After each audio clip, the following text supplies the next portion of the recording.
On today's episode of Whistle Talk, we're joined by Raymond Tate III, an elite field judge officiating in the Southeast Conference with years of experience at the highest level, including the XFL Championship and the Goodyear Cotton Bowl. Raymond provides an inside look at the demanding role of a deep wing official. Get ready for an insightful discussion on proper mechanics, pre-game preparation, and the keys to success on the field. That's coming up next on Whistle Talk. Are you a football fan? Have you ever found yourself wondering what in the world was that ref thinking? Well, Mike D, the referee, is here to help. Join me on Whistle Talk as I talk to professionals on the field and in the booth to help you understand what is going on inside the mind of a football official. All right, ladies and gentlemen, I am back here on Whistle Talk.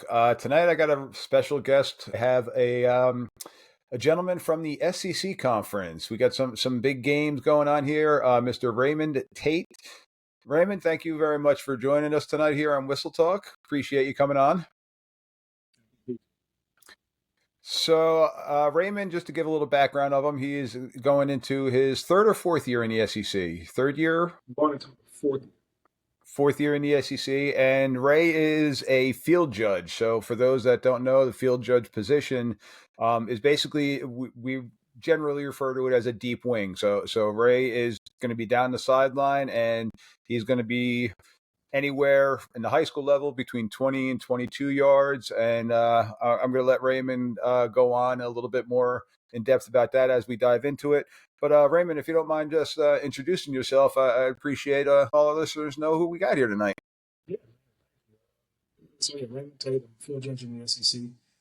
Just wrapped up my third year. Before that, I did two-step with Conference USA, and then I was with the MEAC before that. Okay. And now you got some professional experience under your belt too, as well, correct? Yep. Yeah. I worked the XFL last year, and then I'm working the UFL. Very nice. Raymond happens to be buddies with a previous guest that I had on here, Mike V. So Mike was the one who kind of set up this introduction. So I appreciate you again, Mike, for not only being on the show, but for hooking us up with another great guest. We were talking about you are now working in the UFL, correct? Correct. Yeah, I work in the UFL. And how's that going this year? You guys are in mid-season right now. Mid-season, I got my next game coming up this week. It's been going well, man. It's been a tremendous opportunity to just kind of to get to learn some of those philosophies and have the opportunity to kind of cut your teeth on a new rule book. So it's been fun. It's been a lot of fun. Good stuff. So now, diving back in, before we got cut out, you are a deep wing official.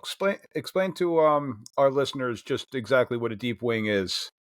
Yeah, so the deep wing, we sit really in that defensive backfield on the sideline of probably about, I think he said high school is 18 to 22. I know that's true for us here in Texas. I think at the Division I level, or at the collegiate level, we talk about, I think it's 20 to 24 yards, or it might be 18 to 22. And we're really keyed in on that our initial key, I would say, is the outside receiver, that receiver number one. Okay. Yeah, I know we don't usually want to use the word key any longer. We want to make sure we talk about our area of responsibility, but that's my first responsibility is that outside receiver.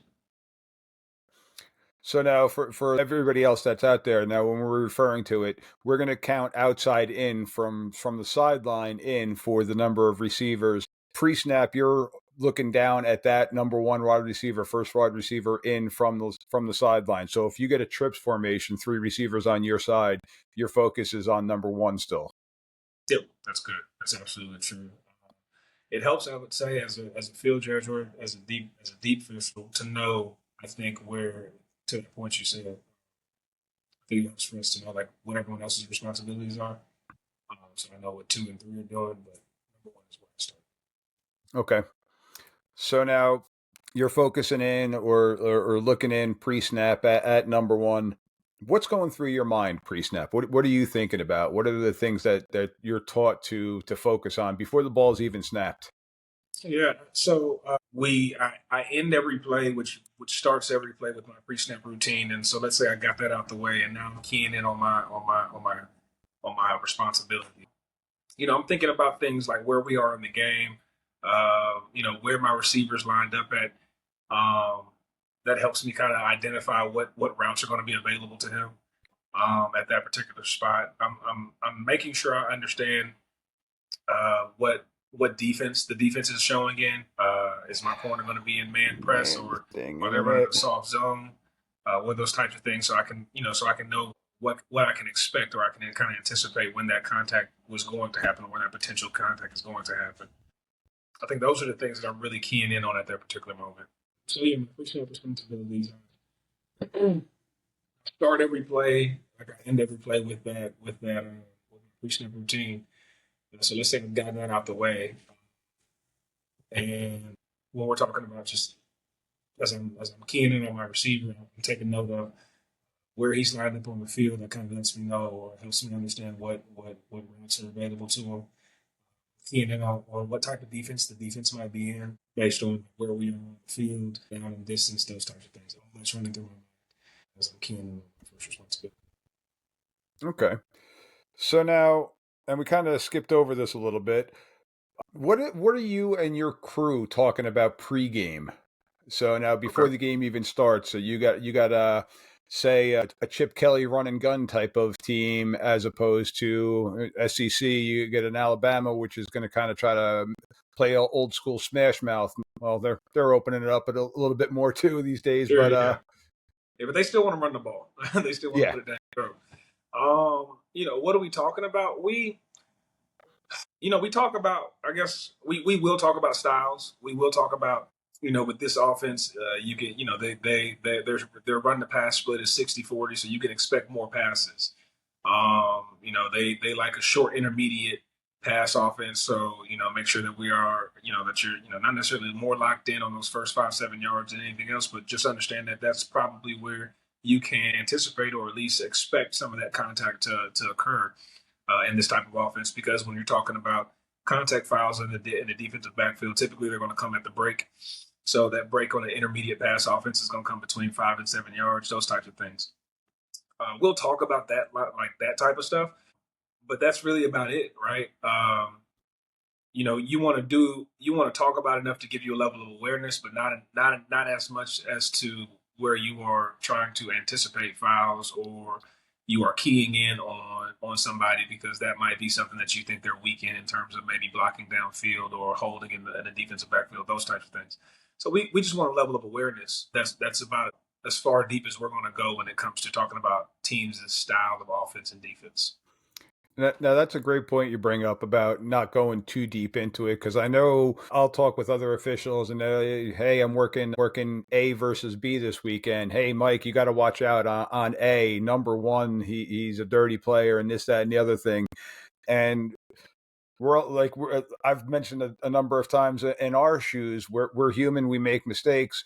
We don't know if, when this official had team A, if number one was just having a really bad day in their life, and they were chippy that day. So trying not to have those pregame biases in your head does definitely make a Yeah. big difference. So Yeah, I totally agree with you. I like to stay away from that conversation when people say, "Hey, well, 55 is a dirty player," and those types of things, because that really gets into kind of like targeting official, or not targeting, but targeting players and stuff yep, like that, um, and that's unfair, right? So to your point, I mean, really good point.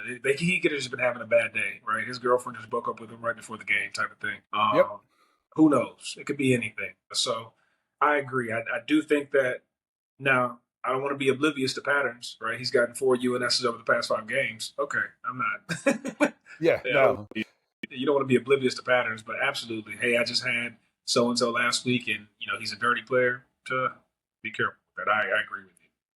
Yeah, so that reputations do precede themselves with Sure. some people. Like you said, the 4 and 5 unnecessary fouls and stuff like that. That's one thing. That is something you are going to want to keep that individual on your radar. But if Sure. they had one bad game, I mean, it happens to all of us. We've all Yeah. had a bad game one way or another. Yeah. So now you go through your pregame meeting with the rest of your crew. You all head out onto the field now. You're in Jordan Hare Stadium, and you've got 97,000 people screaming and yelling at you. What is that atmosphere like? Like, what are you thinking about as you're walking out onto the field in games like that? I think one of the very best pieces of advice I got when I got to the SEC is, man, take a moment and enjoy it. We're officials, so every time I throw my foul with my flag or don't throw my flag, 50% of the people are going to be upset with me. So if you can't deal with not being loved or not being liked or not being disagreed with, this probably isn't the place for you, right? So you walk out there with 97,000 people. That's just something special. It really is. So you just kind of like take it in. But honestly, man, once that's foot to leather at 15 minutes on the first quarter, it's you really don't hear it. You don't hear it. You don't pay attention to it. You lock in. But yeah, it's something special. I'll tell you that. That's great stuff, and hopefully someday I get to experience that myself. But if not, I'm going to be going game by game and still enjoying the Friday Night Lights that I'm working right now too. So it's still a lot of fun. I tell you this, Mike. I do Friday Night Lights. I did Friday Night Lights here in Dallas. Start my career off, and there's nothing like it, man. So I understand. There's nothing like Friday Night Lights. I'm not poo-pooing on that either. That's something special too, man. I get that. Yeah, absolutely. Although I do got to say, going to the Iron Bowl is on my checklist of games that I do want to catch in my lifetimes. But I'm good with being up in the crowd for that one. That's on my list too, Mike. There you go. Very nice. So now, when you're talking pregame stuff like that, how is it now with the college game? I know we're having issues at the high school level, like equipment-wise and stuff like that. Is that stuff that you guys go around and kind of patrol? For those that can't see, Raymond's giving a little chuckle right now. How do we deal with that? We deal with it as our assigner tells us to. I don't think that it is a secret across the nation that officials from the Division I level to the high school level don't want to deal with a kid who doesn't want to cover his knees up. That's not a secret. We want to deal with actual football stuff. I think that's something that administrators and coaches and all that good stuff, if it's that important to them to put in the rule book, I think that's something that they should be able to administer. That's not something I think that we want to deal with on the field. But there's a lot of different things in the rule book that I don't think that we want to deal with on the field, and so we'll do it. We will address it. The rule is in the rule book, and we'll address it as the rules tell us to, unless our coordinator or our bosses tell us otherwise. And so that's the best way I can put it. Completely understandable. I'm not going to be surprised if we start seeing at the college level some of the what are they called in the NFL? The dress police or the uniform police. Now we got the NIL stuff. And to tell you the truth, Mike, with the NIL stuff, I'll say I had a very interesting case early in the season. I think either last year or 2 years ago. But we had a particular player who had a very extravagant tattoo on his leg. He had a leg sleeve. And I mean, as a young man, I thought it was really fire. I thought it was dope. But because he had the leg sleeve, he wanted to show it off. And so he would really roll up his pants and they look like biker shorts. And so we would address it. We would talk it. We're on national television. Hey, this is week 2. We're on national television. And if we see this on national television in week 2, like, these officials just aren't doing their job. So we're doing what we can to address it. And then so probably like in the third quarter, he finally tells me, he was like, man, listen, I can't do anything about this. This is tied to an NIL deal. So he got an NIL deal with the tattoo shop or whoever, I don't know. And that's tied to that, right? So like now, as an official, I'm messing up his money, telling him to do it, and he's not going to do it. It's a really interesting thing that's going to happen. That I think it's an interesting conundrum at the stakeholders' hands with that. That, of course, as an official, we'll do what they tell us to. But I think they are an interesting conundrum with that. Yeah, and that's something I never even thought about. With you're taking away their advertising. I agree. Neither had I. You're taking away their free advertising. Yep. That definitely interesting. I don't want to be in those rooms, in those rooms that have to make those decisions, because I get it. It's a hard decision. Absolutely. So now, backtracking up again, we started talking about some of your pre-snap responsibilities, and you're focusing in now. So you got your game started, you got your kickoff going. So now we're into the gameplay. your first responsibility, are you guys counting up players? Are you guys communicating with each other? Whose responsibility does that fall on? So my deep three, right? So when I say deep three, I'm talking back judge, field judge, side judge. So my deep three, we will count the defense, and the offense. The other officials handle the offense. There's another group that handles the offense, but we're counting the defense, and we do our best to communicate that amongst each other every down. Mm-hmm. I know when I was coming up in high school, I would reach out and I would tell my line judge, "Hey, I got 11," or I tell my back judge, or as a back judge, I tell my line judge, "Hey, I got 11." I can, you can hear me. Um, as you continue to go up and these stadiums get louder and they get more full, there's no need in you even trying to talk. And then we're not going to use our O2O to let them know that, right? So we've got our hand signals to communicate that we've got 11. But that's truly, yeah, we got our hand signals to communicate that we have 11. Yeah, so that's one thing. Even at the big high school games, I mean, we try to. We in New Jersey, we do have O2Os for our high school games now too, so we do have Sure. the communication. But we try to stay off it as much as possible, especially pre-snap, especially when the snap is imminent. We don't want to be communicating and taken away from our focus. It's more so going to be for dead ball officiating and things like that, and communicating with each other. So there is still a lot of hand signals going on, and wristbands. Again, I'm an umpire, so the finger wraps and all the other different things and the down indicators that people don't understand. And heck, I still see people old school with the rubber bands on their hands. So Yeah. I still got guys on my crew in the SEC with wear the rubber bands. I'll say this though. I think I always tell a lot of my young guys, right? Like the counting. If you don't get to communicate it to your crew member, that's okay, because you really need to be doing that for you, right? Your pre-snap routine is for you. We communicate it to our crew members from like an accountability perspective, but if you're not able, and that's kind of what I tell my deep three as well, like my back judge, like I count and I get it out the way, because a lot of times we like to say, well, let's all count and break the huddle at 3, or when they break the huddle, we'll signal. Sometimes I'm not thinking that way in the middle of the game, in the heat of the game, in the third quarter. You know what I mean? So just make sure you're doing it for you, because that's really all it's about. And one thing that I found that I personally do, I'm in charge of counting up the offense in our system in New Jersey. I'm looking at substitutes. Play ends. How many kids are breaking the huddle? How many? Especially, I used to be a short wing, so I was on the sideline. How many people are coming to my sideline? Is 2 players coming off and 2 players going on, or are there 4 players going on? How many people are coming off on that huddle? It's a lot of times that I'm not counting to see if I have 11. I'm counting to see that I got 2 on, 2 off, and I'm kind of putting my fingers down, things like that to myself. It just remind myself. Yeah, absolutely. That's a really good point, Mike. I think at the start of the series, I only get 11 when I can. And, with the advent of these speed up, these hurry up offenses and these quick offenses, man, you're not going to get the opportunity every time to count 11. So you're 100% correct. Once I count 11 at the top of the series, unless I get another big break, maybe it's a first down and we've stopped play, or, I got a timeout or something, or incomplete pass or something. After that, I'm really just counting subs. I agree. That's a really good point.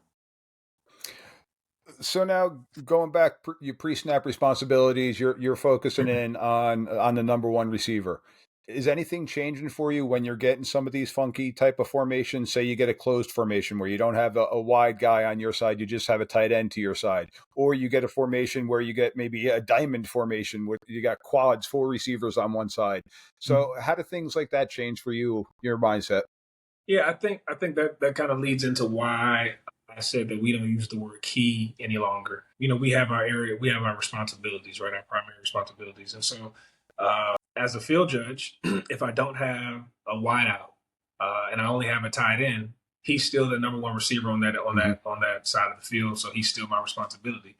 If I have quads to the other side and a back, and all I've got is a tackle, I'm still a football official and I need to go find work, right? So with that being said, I'm going to key in on my tackle.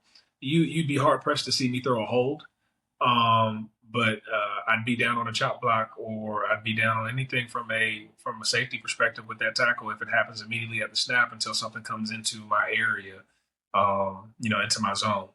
But yeah, if you don't have a wideout, you're not stealing money for that play. You need to go find work. Absolutely. You kind of sound like me as an old offensive line coach. I used to teach my guys, if you're not blocking air, you're finding somebody to go do your job. Yeah, go do So, something. yep, make sure you're backing up your teammates and helping everybody out on that. Absolutely. So, Absolutely. now, does anything change for you guys in different zones in the field? So, say in the red zone or coming out, anything different? Because in high school, we do flip flop some responsibilities when we're basically inside the 5 yard line going in. So, Okay. things like that. Does anything like that change for you guys in the college level?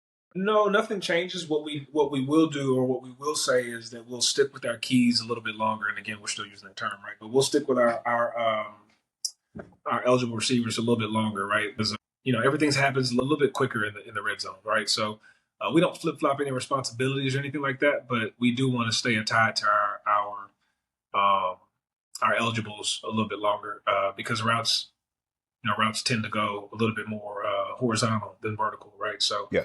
the field condenses, things get a little bit more murky. Stay with your guy a little bit longer. So now, with that, is it still your responsibility if you're getting a rub route, if you're getting a little offensive pass interference on people possibly setting a pick or things like that, or are we looking more towards the short wing for that call? I would say if it happens in your area, it's still yours, right? It's absolutely yours, right? The short answer to your question is it's still mine, right? But Okay. I can understand why people might get a little bit confused. Like when we get to that downside in the field, like it's right in front of the line judge.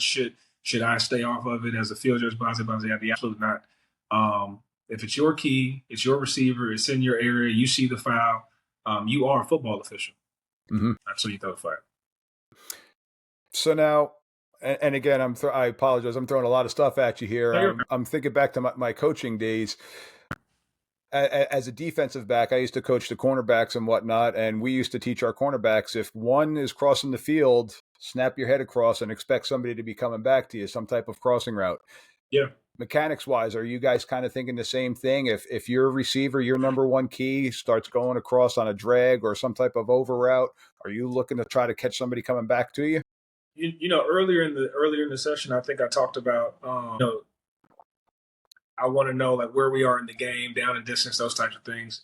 The other part of that overarching idea is being able to think football, like situational football, but just thinking football, right? Any great offensive coordinator, if he's clearing a space, he's clearing it for a reason, and that's to fill it in with something different. And so if you are expecting of that, or if you are aware of that, you don't get surprised when you got a wheel route that comes into your area right at the pylon because you're at the 20-yard line and your wide receiver went clear across the field and you got a wheel route from a running back from the backfield. You have no idea what happened and the safety just lays him out in front of you. If you understand that the offensive job is to clear space so that you can get someone else into that space, you are aware of that. Absolutely. Yeah. Yep. Now, me as an umpire, I hate the mesh route. Yeah, you do. You should. Yeah, and for the listeners out there, the mesh route is where you got basically two guys crossing right in the middle of the field, and they tend to kind of use me as their landmark. So yeah, they use you as a pick, man. I oh yeah, that's smart football. I can't take anything away from them in that aspect. Yeah. So now, Raymond, let's talk a little run game stuff. Now we're talking a little pass game here. Let's talk a little run game. Okay. You got a sweep that comes down to your sideline and say goes for a 6 yard gain, player gets knocked out of bounds. Where are you now in that scenario? Oh, I am still 20 yards off the ball. He gets knocked out of bounds. I am hustling. I'm hustling tail to get in there and get him out of that bench area. If it's the opposite bench, if it's his bench, I'm getting the person who knocked him out of bounds out of that bench. Gotcha. Yeah. So you're looking to do some dead ball officiating that aspect? Absolutely, man. I think one of the things that they think about us as field judges and side judges is that we're all athletic, and that's really what they're hiring. Like they hire athletic people on the deep flanks, and I don't mean any one specific group. I mean typically when you're looking for a field judge, you're looking for somebody athletic, or a side judge, you're looking for someone athletic for that reason. And looking for younger guys, they do those types of things. Irregardless, that's your job, right? Is to get in there. The short flanks have so much to do. Lord, don't have them go and dig out the dead ball and the ball carrier as well. They got the spot. They had the rule on holding. They had the rule on all this other stuff. Please go earn your money. as a deep flank. So now, consequently, now you got a long run. Guy breaks one for maybe a 60-yard run, but they didn't score. They were on their own 20-yard line. They break one for 60 yards. What are you doing on a run like that, on a play like that? I'm doing my best to maintain that optimal viewing distance of him being 10 to 12 yards, me being 10 to 12 yards ahead of him. But these kids get faster and faster, and I see them get older and older. So, yeah, that's my job. That is my hope. That is what I'm looking to do, is to keep that optimal viewing distance of 10 to 12 yards ahead of them. I'm watching for any type of illegal activities ahead of the runner. I don't have any spot responsibility, so when he goes down, just doing some dead ball officiating. Hopefully, just with my eyes as I'm backing out to the 20-yard spot from that dead ball spot. Okay. So now, let's just say your short wing, your partner, your short wing kind of gets tied up, had to backtrack a little bit and clear out, and they're a little bit late coming to the spot of the ball. How are you guys working together to try to? Are you trying to help them out with getting a spot or anything like that, even if it's verbally or O to O's possibly come in that aspect, or are they going to rely on their opposite side? I think I'm going to say on a run play, I'm going to say 90% of the time, I am not going to help with that spot. If he runs out of bounds and my short flank gets caught up, we do a really good job of cross-field mechanics on that, and those types of things. That's just not what I would not go and get that spot. Pass play a little bit different, but on a run play, I definitely wouldn't help with that spot. Okay. Now, why pass play a little bit different? I kind of have an idea, but just for the listeners, does the ball tend to go a little bit faster than the runners? Absolutely. That's exactly it, man. On the pass play, the ball tends to go a little bit faster, and a lot of times they go airborne, right? So again, because we, from a football perspective, I can have a run play and a pass play in the same play, right? So if I have a pass that is a 20-yard pass and he runs for 30 yards, I think that's the same exact thing as a run play. It is a run play, right? But if I have a pass play where the ball is in the air for 50 yards, he goes up to get it, and he comes down between the 17 and the 18, and my line judge is 60 yards behind the play, I don't expect him to have that he has a really good eye, right? Yep. But let me just help him. Let me just help him on that if I can. Let me help him help the crew on that, especially if it's in that window between the numbers and the sideline. It's right where I'm at. I'm gonna come and get that spot. Okay. Yep, that's good stuff there. And like you said, you're helping the crew out. You always want to have those crew savers. Don't want anybody looking bad on that. Absolutely. So we're going to talk a little defensive side now. Yeah. Predominantly, what would you say, kind of a lead in, what would you say your number one flag is that you're throwing a flag for in a game? My number one flag that I'm going to throw in the game? I guess I think you're asking me to say defensive pass interference. Possibly. Yeah, that's interesting. I don't think I throw defensive pass interference nearly as much as I think that I thought I would have when I got to this level. Okay. They're really, really good. They're really good. So yeah, I think the number one foul that I had last year was maybe offensive holding. I think I had 6 of those. And I kind of led you in there. I don't know if it was deceivingly, but that seems to be the mindset that a lot of people think, that you're back there just looking for pass interference. Oh, no. One of the first things my mentor told me was one of my first mentors. One of the first things he told me was the fouls that we throw are typically 15-yarders, right? With the exception of maybe like a DH or offensive hold. But I think we throw big fouls, right? So you need to really know what you're doing and know what you're looking for. It's not just DPI, right? Like, typically a lot of our fouls are going to be 15-yarders or 10-yarders. Legal block in the back, offensive hold, DHs, and a lot of times they come with automatic first yards, first downs. So you got to be good and be on the money from a DPI perspective. Yeah, you can go 3.5 quarters without seeing anything, and all of a sudden you drop the flag once, and it potentially could be a game changer. Yeah, absolutely. You go 3.5 quarters without seeing nothing, and then you have a tight pylon play for a potential score. Yep. you got to be locked in. Yeah, every single play. You never know in this crazy sport what the heck is going to happen. Yeah. So now one last thing, and then we'll take a quick pause. Mechanics wise, how are you and your short wing working together on those pass plays that you say inbounds, out of bounds, ball control, didn't have control, things like that? What are different techniques that you guys work together with? If you're talking about catch, you're talking about catch, no catch at the sideline. Correct. Yes. We both, as an official, you can only rule on what you see as an official. But with that being said, we both are going to work the entire play, but that's going to leave somebody out, right? So if I got a deep play and I got an over the shoulder pass that the receiver's going to catch facing me, my short flank won't be able to see the possession of the ball, but he will be able to catch feet, right? Mm-hmm. You know what I mean? And we'll be able to break that down and say, we'll be able to come together and talk and kind of piece it together if need be. But yeah, we're both going to work that entire play. But as an official, you can only rule on what you see. Correct. Yeah, and that's something that we as a crew we do talk about between our short and deep wings. If you don't see the ball, find the feet. If you can't see the feet, find the ball. You're gonna always be able to find one or the other. If not, you might be able to see both. But that's where the communication with you. It's called football, right? So feet ball. You want to go feet first, foot first. You know what I mean? Like when I'm ruling on that play on the sideline, was a catch no catch. If he didn't get his feet in, I don't need to worry about if he got the ball. Correct. So I need to always check the feet first. All right. So we're both going to check the feet, and then whichever one of us gets the ball is going to get the ball. Now, actually, I'm just thinking about this now. At the college game, you only need to have 1 foot inbounds without the second foot hitting out of bounds first for it to be a completed pass. What about in the UFL? What's the rule with that? Definitely a 2 foot league. Okay. Definitely a 2 foot league. Got to have 2 in. I laugh about that because we had a little inside joke on my crew after the first week. But yeah, definitely a 2 foot league. Okay. Good stuff.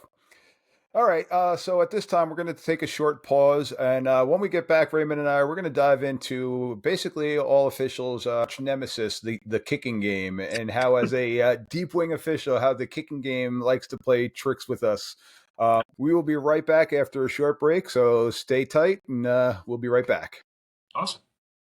Hey, Whistle Talk fans. Are you enjoying what you're listening to? Be sure to hit the like button so that you can join us every week as we break down the nuances of officiating that often go unnoticed. We want to hear from you, the passionate fans who make our game so special. Like what you hear? Hit the like button and let us know. Have a burning question or a hot take? Drop us a comment below to join the conversation. All right, ladies and gentlemen, we are back with Raymond Tate from the SEC, deep wing official in the SEC. And before we left, Raymond and I were talking about how when we get back, we're going to talk about the arch nemesis, the plays where the craziest things can and usually do occur, and that is the kick game. Kickoffs, extra points, punt plays, different things like that. So, Raymond, what is your role on kickoff? What do you have pre-snap or pre-kick, I should say, on kickoff? Yeah, so pre-kick, I want to make sure. I think the biggest thing for me is that we kick off with 11 on both sides. There's other things that the mechanics manual will tell you, and I think that we're keying in on that. Like the kicking team needs to make sure that they get into the numbers. That's between our back judge and umpire, but sometimes I'll help with that. Those types of things. But the biggest thing for me is that we're going to kick off with 11 on both sides. I'm not going to let that kickoff happen if both teams don't have 11. Now, what about positioning wise? Where are you located for the kickoff? Yeah, I'm at the back of the white. And typically that's where I am for every play. You might see me creep up to the middle of the white, but that's about as far up as I go, and that's uncomfortable, right? During regular plays, but I start every kickoff at the back of the white. That's also another thing that's really important, is to make sure that we clean that sideline up, right? So I will say at this level, the coaches are really good, especially on that play. Play about staying back out of your way. But that comes with coaching, talking to them and coaching them up and making sure they understand. So at the high school level, I would make sure on my way back up the field, I would be telling my coaches, like, hey guys, get back, help players help the coaches out, get them back as I'm running back up the field for the next kickoff. So it's kind of that's good. Yeah, I got to say, it's probably a little bit different in the SEC with just how the sidelines are even painted, as opposed to when you were working the Friday nights and you got Um, some grounds guy who, I mean, I've seen some lines that look like they've had a little bit too much to drink as they were painting the lines going up and down the sideline. So you do want to make sure that that area is definitely clear. yeah. Now, are you on K side or are you on R side? Do you have a line of scrimmage for the Help kick me game? understand your question. Am I on the kicking team side or on the receiving team? Yes, yeah. So, Oh, I'm on the receiving team's restraining line. okay. Sorry, I misunderstood your question. Yeah, I'm on the receiving team's restraining line. So you're 10 yards from where the kickoff is, and you're making sure the 10 ball yards from where. crosses that 10 yards. Yeah, so I mean, I make sure that the ball comes off the tee properly. Make sure I want to make sure I know how the ball comes off the tee. Let me say it that way. Make sure I know how the ball comes off the tee, and then as the kicking team passes by me, I don't move until they pass by me, the kicking Mm-hmm. team, and then I will saunter 10 yards or so down the field. Not a sprint, not a run, not a jog. A saunter about 10 yards, and then I watch my area of responsibility. Okay. Now you said you're watching the ball come off the tee. In the college game, are pop-up kicks allowed in the college game? Yeah, they're allowed. Uh, Yeah, you don't really see them a lot like I thought we used to, but yeah, pop-up kicks are allowed. And what about when the ball is kicked directly into the ground, where it's grounded right away and then pops up? Are those still Yeah, legal? so what's important there is that I know when I say I want to know how the ball comes off the tee, it's that way I know that if it comes off the tee, if he kicks it immediately into the ground, one hop, the receiving team still can legally signal for a fair catch and gain their protection. On two hops, that is not allowed. They get no Okay. protection. See, now in the high school level, one pop into the ground, and then we're told if it goes over basically 6 feet, we're killing it right then and there because they're trying to get rid of that pop-up kick, that grounded hard pop-up kick. If the ball goes higher than 6 feet, is that what you're saying? Yep. So if it gets After it grounded goes, right away, wow. yep. If it's an immediately basically spiked off the tee into the ground, because in the high school level, so now in Texas, I don't think you guys are NFHS in Texas. No, The we do college. NFHS, yep. So the NFHS rules, they kind of took that away because they were trying to get away from that pop-up kick for safety purposes. Well, let me ask you this, Mike. How do you know what 6 feet is? That is a fan question. You don't. Wow.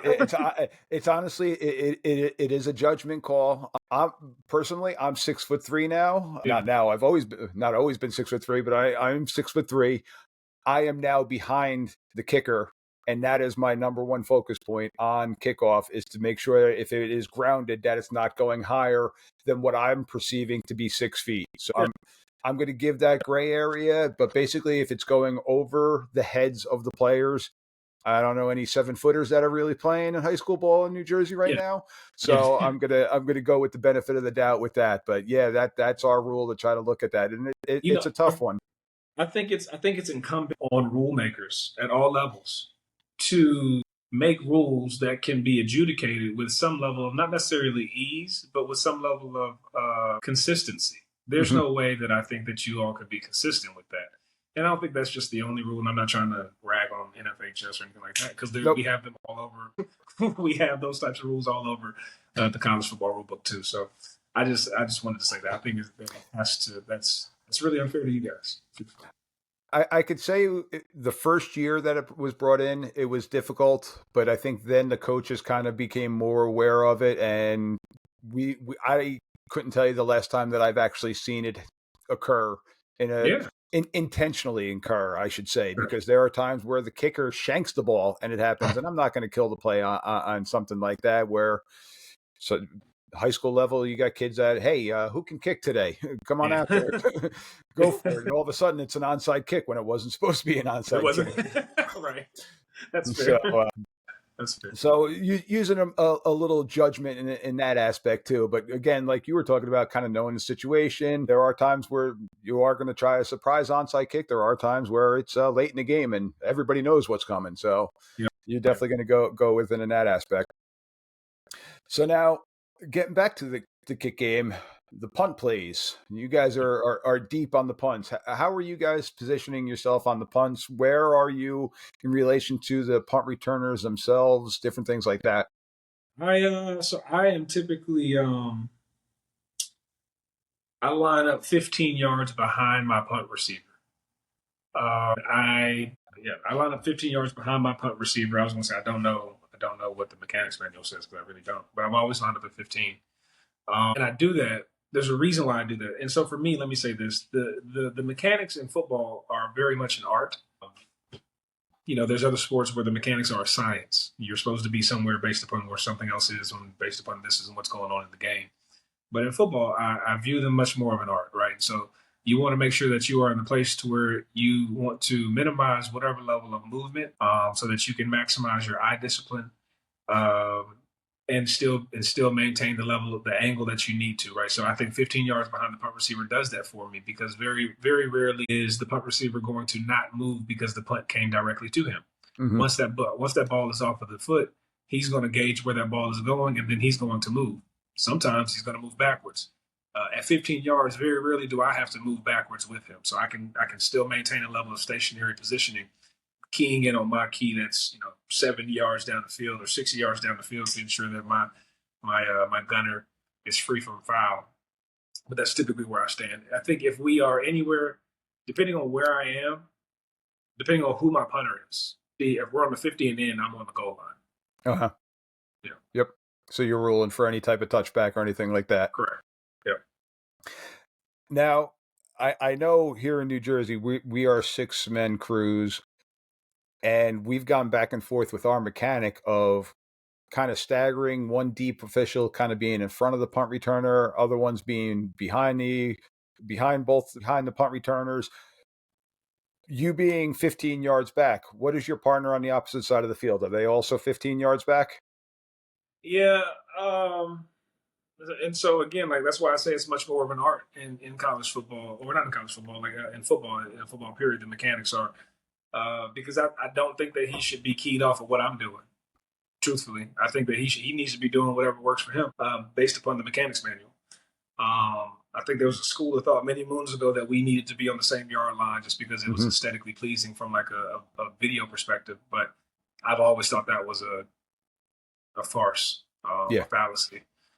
So I do what I do. What works for me, and he does the same. So now, the thought process that we've gone back and forth in this state was trying to take away the muff. Who's keying on a muffed ball? Did the returner touch the ball or not, and different things like that, and not being a 7-man crew or not having somebody sitting in center field kind of is blocking our angles from that. So unfortunately for us, it tends to be a dead zone where we are trying to work with each other and help each other out. Me as an umpire, I'm waiting for that wave to pass me by, and then I'm kind of snapping my head back to see if I can possibly help out on that. The one that you have is the fair catch. And who's ruling on the fair catch? Was it a legal fair catch? Did they get their hand up and high enough and make the waves, or was it an illegal fair catch? Different things like that. So this is where it does kind of get a little crazy for us, and different things like that. Yeah, no, and that makes sense. Yeah, that makes sense. So now you get a kick return. Let's talk about a punt return. You're deep. You're 15 yards behind the returner. No fair catch. They catch the ball and they're going for the return. They're coming down your sideline. What kind of rules do you have and mechanics do you have on a punt return type play? So these are, I guess, what we would call reverse mechanics. I get these on kick plays. I get these on turnovers. And it's really the only time in the game that I get to get a spot, and I'm excited about that. And I say that tongue in cheek because I don't like getting spots because we're not trained to get spots, and spots are so very, very important. Yes. And so it's something that I will say on punt plays. we do a really good job, especially from our deep flank perspective, of using cross field mechanics because punt plays are going to be they're really high speed plays, right? Everyone's on 2 feet. That punt returner gets the ball and he's with a head of steam and he's going. So if he's coming up my sideline, there are 11 other there's 21 other people who are running just as fast, and somebody's gonna get knocked out of bounds at a high speed, or he's gonna get tackled at a high collision, those types of things. And so I am not really moving, and I'm not following the play like a short flank would on a play from scrimmage. Once he gets probably about 5, 7, probably about 10, 12 yards ahead of me, I'll begin to kind of creep in that direction. But I'm not on a sprint. I'm not even on a fast walk, right? I'm just kind of moving in that direction. Once the ball is dead, is when I'm going to come in and clean up and get the spot. And so I know I just said that spots are really critical, and they are.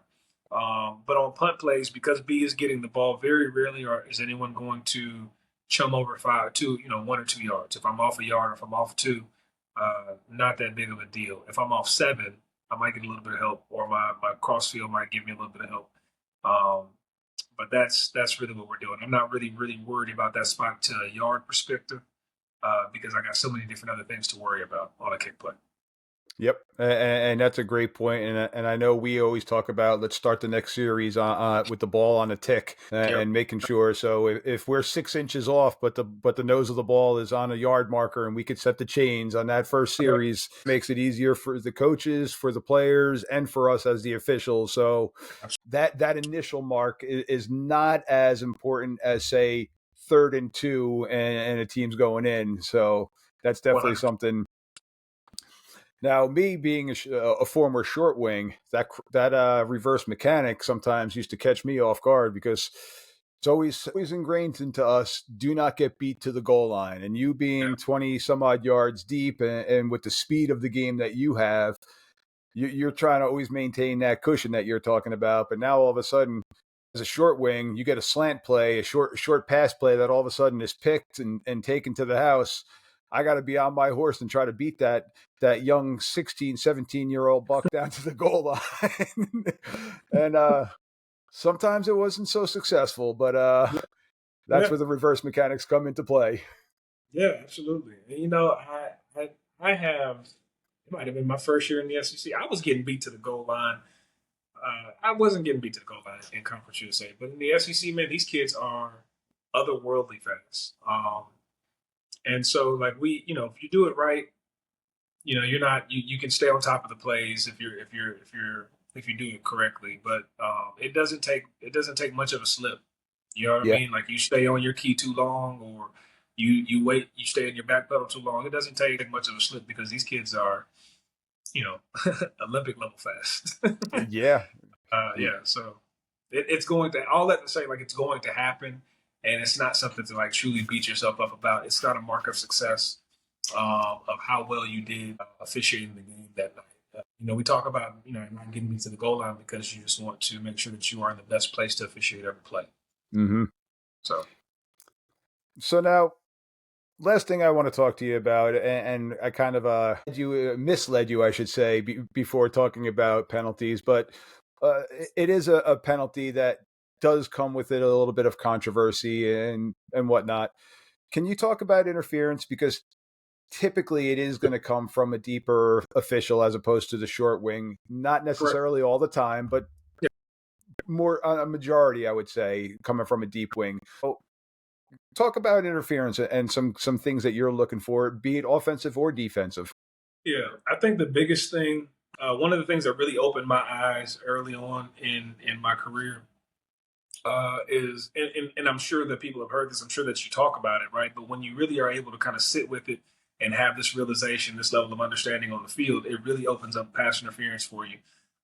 When that ball is in the air, everybody has equal rights to the ball, right? And if you can think of it that way, I think that pass interference becomes very, I don't want to say easy because nothing in this game is easy, but I think it becomes, I think the lines between black and white are less blurred.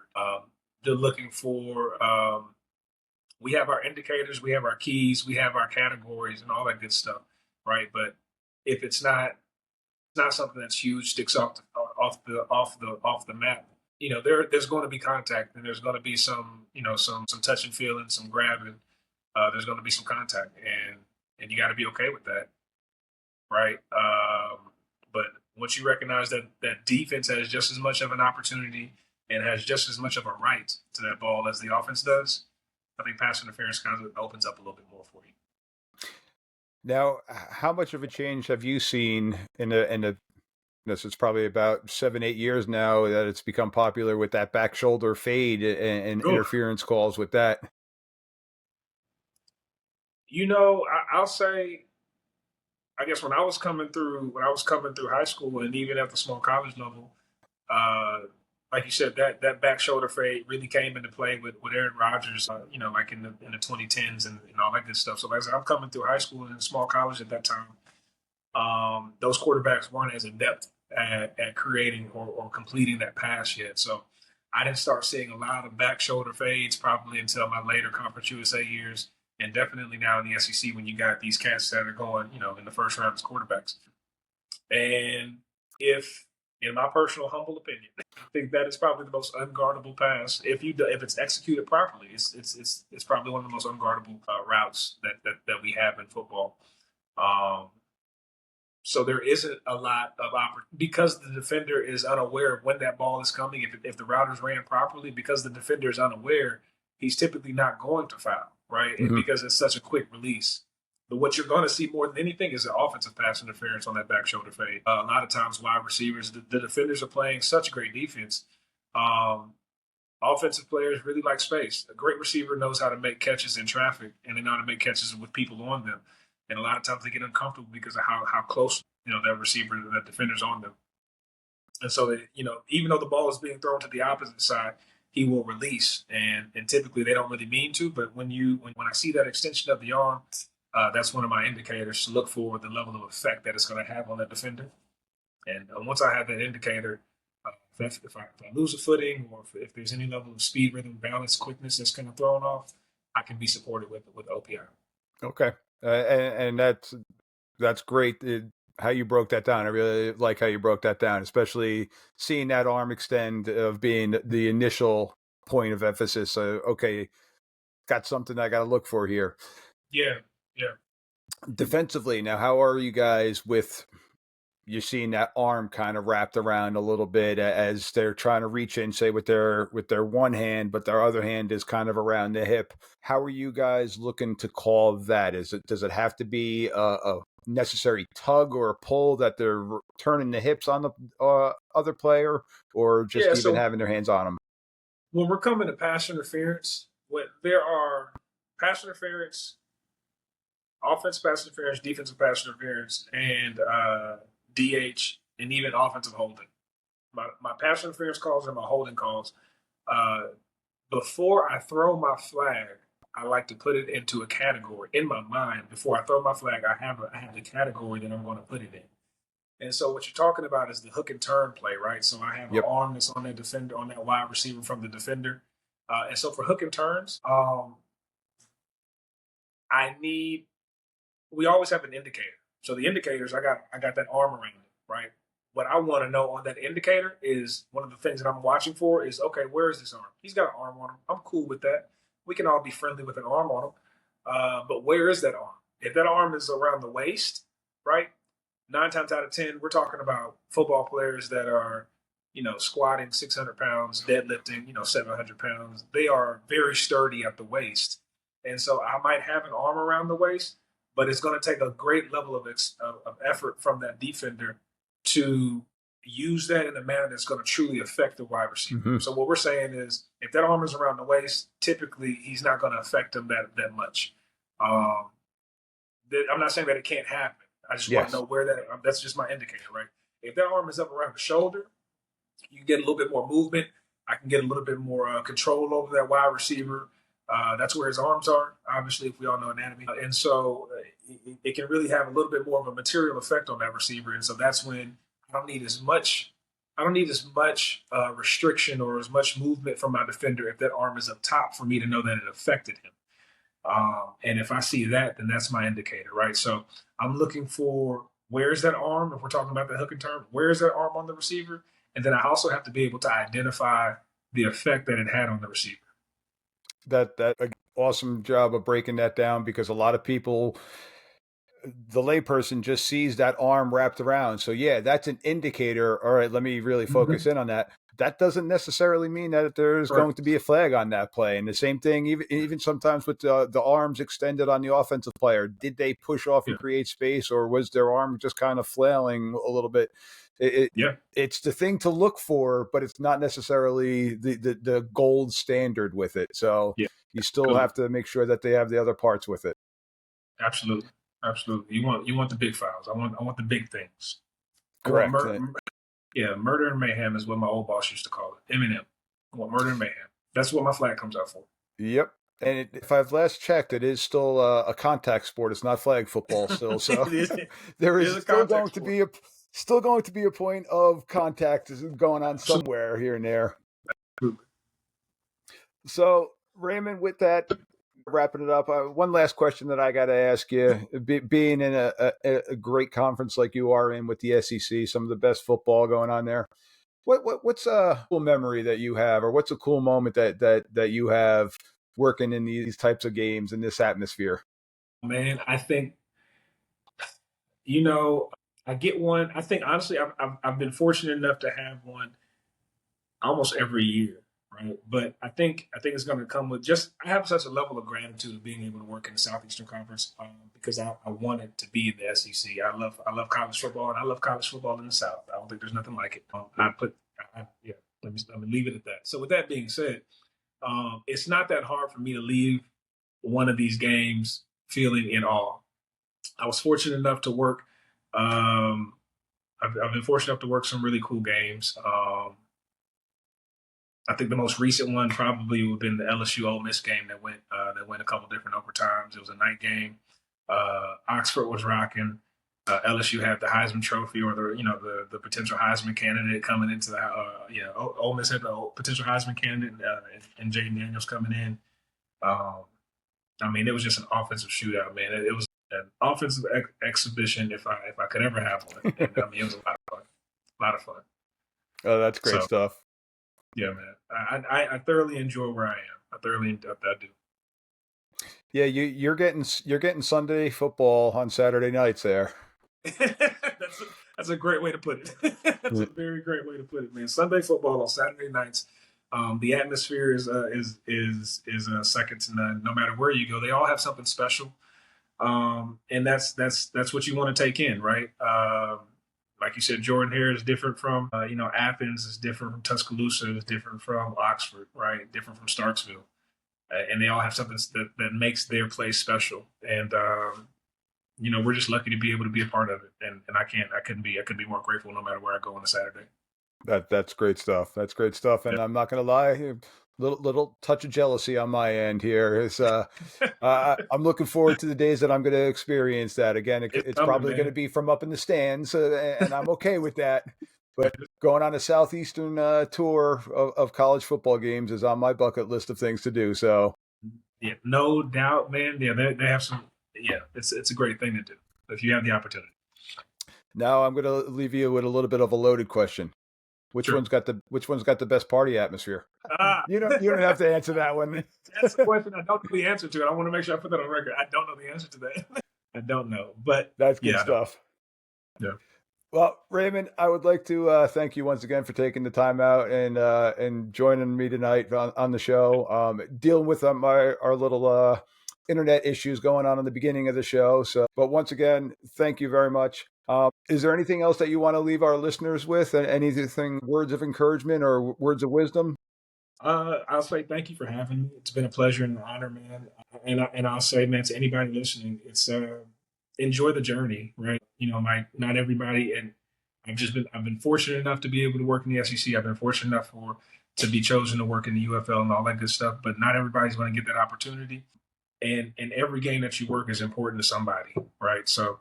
I know that's very tongue-in-cheek and very cliche, but that is truly, truly like my the way I approach it. You wouldn't believe even where you are at the Division I level, man. Some people don't want to go to the games that they go to. And I'm not saying necessarily in my conference because I think everyone loves it exactly everywhere we go. But I know that just be grateful where you are and keep putting the work in. Opportunities come no matter what.